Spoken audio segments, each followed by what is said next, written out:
Tenemos que saber reenfocar la situación porque ha habido mucha herida y hay mucha herida y todavía tenemos 67.000 parados en nuestra comunidad y 5.000 personas que están en ERTE y muchas personas que echaron la persiana y no la han levantado, y hay que recuperar el temple económico, y eso no solamente pasa porque se hagan bien o mal las cosas en nuestra comunidad, pasa evidentemente por una política de Estado que tiene que ser mucho más valiente y mucho más decidida, y sobre todo de mucha más cohesión con el conjunto de las comunidades autónomas. Es el momento de evaluar qué ha hecho el gobierno de la comunidad durante todo ese tiempo, y tendremos que analizar las medidas que se han tomado, las respuestas que ha habido, si ha habido anticipación a los problemas cuando se conocían, si se ha estado a la altura de las circunstancias. Yo le puedo decir que hay un gobierno que está en un ciclo ya final, un gobierno que ha demostrado que era la unión de intereses de una serie de formaciones políticas, un gobierno que ha tenido muchas debilidades, un gobierno que no ha sabido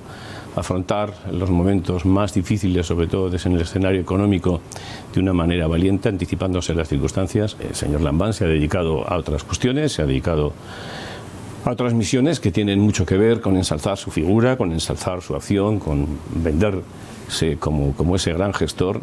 Está muy bien que le haga reproches a Pedro Sánchez, después cuando viene aquí, pues lo de siempre, al redil otra vez y a callar.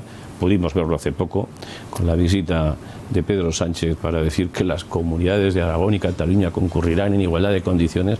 Que el señor Sánchez no venga aquí a decírnoslo a los aragoneses, se lo diga precisamente al gobierno de Cataluña, que son los que ponen aquí pegas. Que el señor Lambán se preste a blanquear la mesa infame del señor Sánchez el día anterior aquí en Aragón, me parece una triste noticia. Hacerle caso precisamente a Pedro Sánchez, que es quien está en estos momentos rompiendo esas reglas del juego que nos dimos el conjunto de los españoles, y ayudarle a blanquear, me parece que es el peor de los favores que le puedo hacer, no solamente a Aragón, sino al conjunto de los españoles.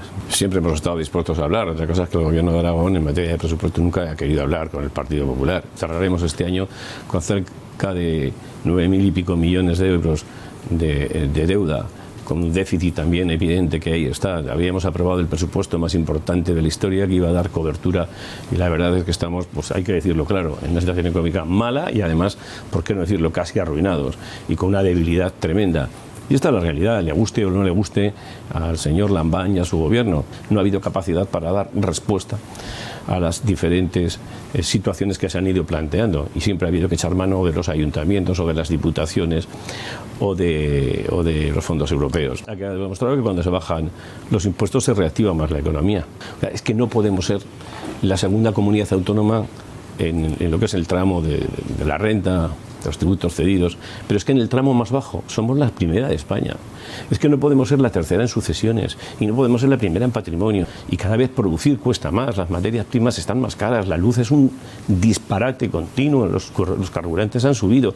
Hace falta saber hacer las cosas, hay que incentivar la economía, porque si tú la economía la dejas caer, entonces sí que no ingresas nada. Nosotros entendemos que es mejor que el dinero esté en el bolsillo de los ciudadanos y que sea desde esa libertad donde se genere actividad productiva. La subsidiación no es algo que vaya con el Partido Popular, con la izquierda siempre ha ido. Prestar servicios en comunidades autónomas como la nuestra, como en Extremadura, como en Asturias, como Galicia, como Castilla y León, no es igual que hacerlo en Cataluña, que hacerlo en la Comunidad Valenciana, que hacerlo en otras comunidades como la de Madrid. Pues claro, no es lo mismo. Y por lo tanto, desde esa solidaridad, desde esa capacidad de vertebrar el territorio y de generar oportunidades para todos los españoles, independientemente de dónde vivan, debe haber un elemento de solidaridad que corrija esas situaciones. Por lo tanto, no puede ser siempre que el elemento poblacional sea el elemento de referencia. Dejar las comunidades autónomas para que cada uno defienda lo suyo, que es en lo que estamos en estos momentos, no es la solución. Es la dejación de funciones de que tiene que asumir el papel, y no es otro que Pedro Sánchez. Es un problema para España en estos momentos este hombre.